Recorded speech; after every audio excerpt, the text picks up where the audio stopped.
Hansel and Gretel. Hard by a great forest dwelt a poor woodcutter with his wife and his 2 children. The boy was called Hansel, and the girl Gretel. He had little to bite and to break, and once when great dearth fell on the land, he could no longer procure even daily bread. Now when he thought over this by night in his bed, and tossed about in his anxiety, he groaned and said to his wife, "What is to become of us? How are we to feed our poor children when we no longer have anything even for ourselves?" "I'll tell you what, husband," answered the woman. "Early tomorrow morning we will take the children out into the forest to where it is the thickest. There we will light a fire for them and give each of them 1 more piece of bread, and then we will go to our work and leave them alone. They will not find the way home again, and we shall be rid of them." "No, wife," said the man, "I will not do that. How can I bear to leave my children alone in the forest? The wild animals would soon come and tear them to pieces." "Oh, you fool," said she, "then we must all 4 die of hunger. You may as well plane the planks for our coffins." And she left him no peace until he consented. "But I feel very sorry for the poor children all the same," said the man. The 2 children had also not been able to sleep for hunger, and had heard what their stepmother had said to their father. Gretel wept bitter tears, and said to Hansel, "Now all is over with us." "Be quiet, Gretel," said Hansel. "Do not distress yourself. I will soon find a way to help us." And when the old folks had fallen asleep, he got up, put on his little coat, opened the door below, and crept outside.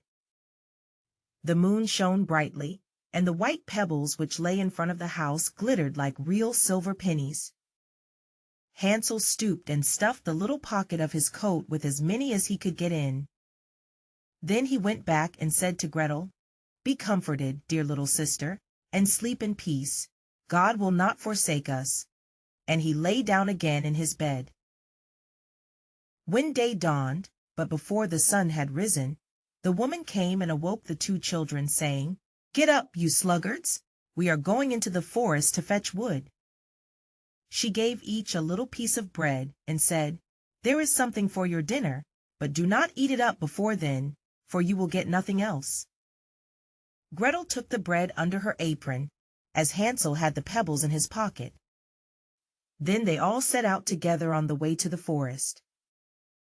When they had walked a short time, Hansel stood still and peeped back at the house, and did so again and again. His father said, "Hansel, what are you looking at there and staying behind for? Pay attention, and do not forget how to use your legs." "Ah, father," said Hansel, "I am looking at my little white cat, which is sitting up on the roof and wants to say good-bye to me." The wife said, "Fool, that is not your little cat. That is the morning sun which is shining on the chimneys." Hansel, however, had not been looking back at the cat, but had been constantly throwing one of the white pebble stones out of his pocket on the road. When they had reached the middle of the forest, the father said, "Now, children, pile up some wood, and I will light a fire that you may not be cold." Hansel and Gretel gathered brushwood together, as high as a little hill. The brushwood was lighted, and when the flames were burning very high, the woman said, "Now, children, lay yourselves down by the fire and rest.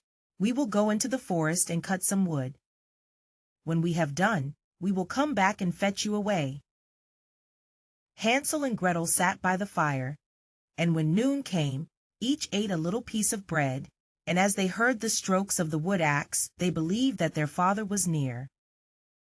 It was not the axe, however, but a branch which he had fastened to a withered tree which the wind was blowing backwards and forwards. And as they had been sitting such a long time, their eyes closed with fatigue, and they fell fast asleep. When at last they awoke, it was already dark night. Gretel began to cry and said, "How are we to get out of the forest now?" But Hansel comforted her and said, "Just wait a little until the moon has risen, and then we will soon find the way." And when the full moon had risen, Hansel took his little sister by the hand, and followed the pebbles which shone like newly coined silver pieces, and showed them the way. They walked the whole night long, and by break of day came once more to their father's house. They knocked at the door, and when the woman opened it and saw that it was Hansel and Gretel, she said, "You naughty children, why have you slept so long in the forest? We thought you were never coming back at all." The father, however, rejoiced, for it had cut him to the heart to leave them behind alone. Not long afterwards, there was once more great dearth throughout the land, and the children heard their mother saying at night to their father, "Everything is eaten again. We have 1/2 loaf left, and that is the end. The children must go. We will take them farther into the wood, so that they will not find their way out again. There is no other means of saving ourselves." The man's heart was heavy, and he thought, "It would be better for you to share the last mouthful with your children." The woman, however, would listen to nothing that he had to say, but scolded and reproached him. He who says A must say B, likewise, and as he had yielded the first time, he had to do so a second time also. The children, however, were still awake and had heard the conversation. When the old folks were asleep, Hansel again got up and wanted to go out and pick up pebbles as he had done before, but the woman had locked the door, and Hansel could not get out. Nevertheless, he comforted his little sister and said, "Do not cry, Gretel. Go to sleep quietly. The good God will help us." Early in the morning came the woman, and took the children out of their beds. Their piece of bread was given to them, but it was still smaller than the time before. On the way into the forest, Hansel crumbled his in his pocket, and often stood still and threw a morsel on the ground. "Hansel, why do you stop and look round?" said the father. "Go on." "I am looking back at my little pigeon which is sitting on the roof, and wants to say good-bye to me," answered Hansel. "Fool," said the woman, "that is not your little pigeon. That is the morning sun that is shining on the chimney." Hansel, however, little by little, threw all the crumbs on the path. The woman led the children still deeper into the forest, where they had never in their lives been before. Then a great fire was again made, and the mother said, "Just sit there, you children, and when you are tired you may sleep a little. We are going into the forest to cut wood, and in the evening when we are done, we will come and fetch you away." When it was noon, Gretel shared her piece of bread with Hansel, who had scattered his by the way. Then they fell asleep and evening passed, but no one came to the poor children. They did not awake until it was dark night, and Hansel comforted his little sister and said, "Just wait, Gretel, until the moon rises, and then we shall see the crumbs of bread which I have strewn about. They will show us our way home again." When the moon came, they set out, but they found no crumbs, for the many thousands of birds which fly about in the woods and fields had picked them all up.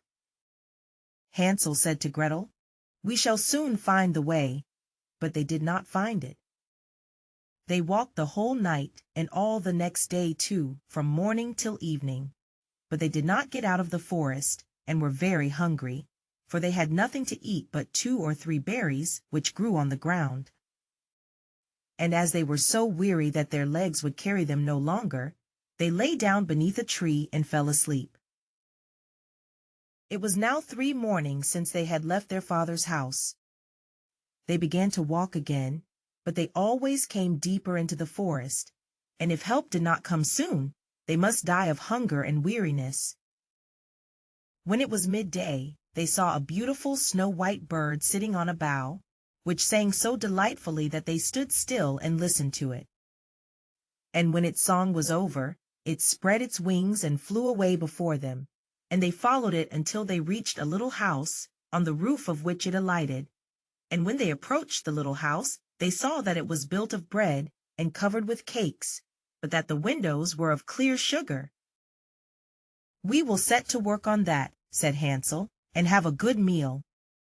I will eat a bit of the roof, and you, Gretel, can eat some of the window. It will taste sweet." Hansel reached up above and broke off a little of the roof to try how it tasted, and Gretel leant against the window and nibbled at the panes. Then a soft voice cried from the parlor, "Nibble, nibble, gnaw. Who is nibbling at my little house?" The children answered, "The wind, the heaven-born wind," and went on eating without disturbing themselves. Hansel, who liked the taste of the roof, tore down a great piece of it, and Gretel pushed out the whole of one round window pane, sat down, and enjoyed herself with it. Suddenly the door opened, and a woman as old as the hills, who supported herself on crutches, came creeping out. Hansel and Gretel were so terribly frightened that they let fall what they had in their hands. The old woman, however, nodded her head and said, "Oh, you dear children, who has brought you here? Do come in and stay with me. No harm shall happen to you." She took them both by the hand and led them into her little house. Then good food was set before them, milk and pancakes, with sugar, apples, and nuts. Afterwards, 2 pretty little beds were covered with clean white linen, and Hansel and Gretel lay down in them and thought they were in heaven. The old woman had only pretended to be so kind.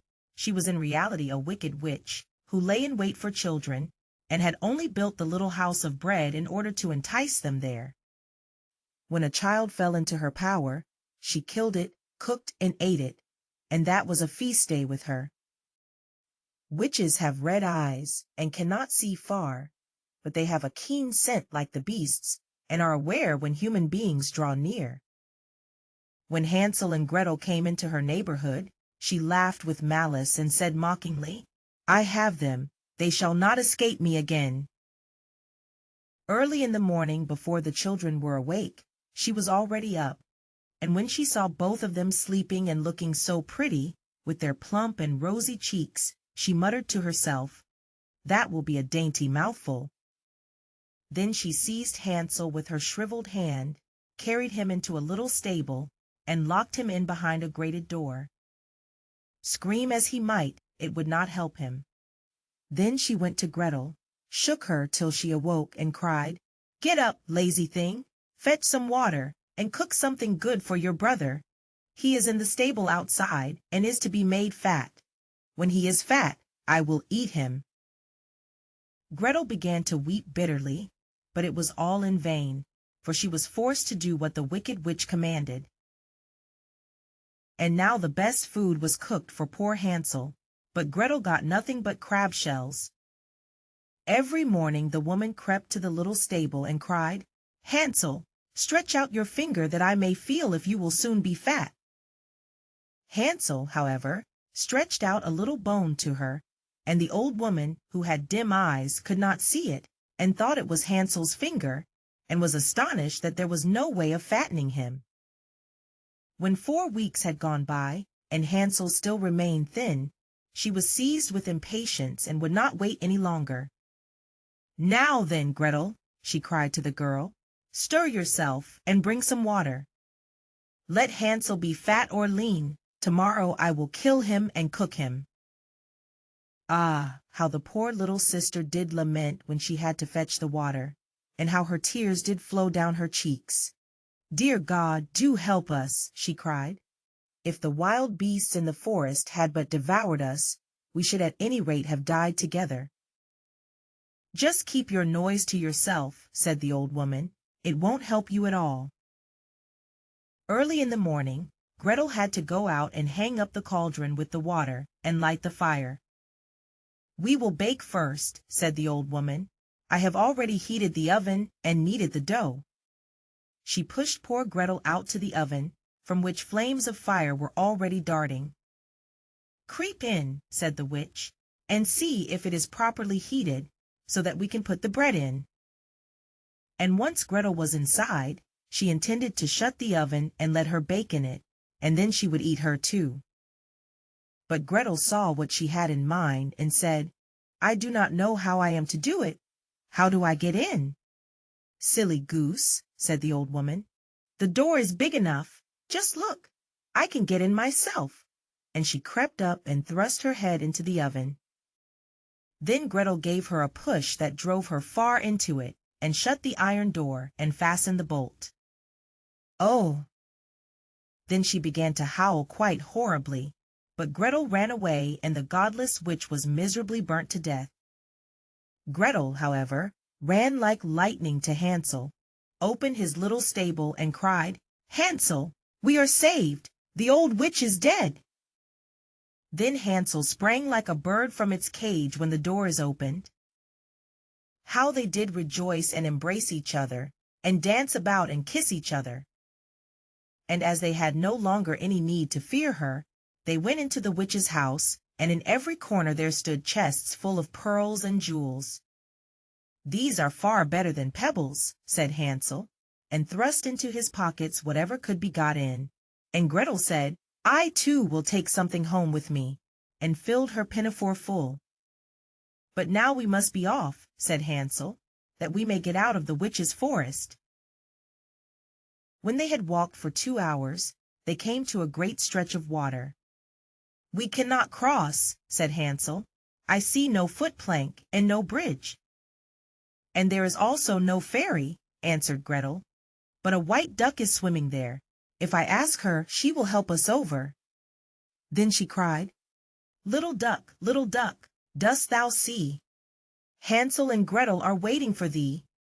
There's never a plank or bridge in sight. Take us across on thy back so white." The duck came to them, and Hansel seated himself on its back, and told his sister to sit by him. "No," replied Gretel, "that will be too heavy for the little duck. She shall take us across, one after the other." The good little duck did so, and when they were once safely across and had walked for a short time, the forest seemed to be more and more familiar to them, and at length they saw from afar their father's house. Then they began to run, rushed into the parlor, and threw themselves round their father's neck. The man had not known one happy hour since he had left the children in the forest. The woman, however, was dead.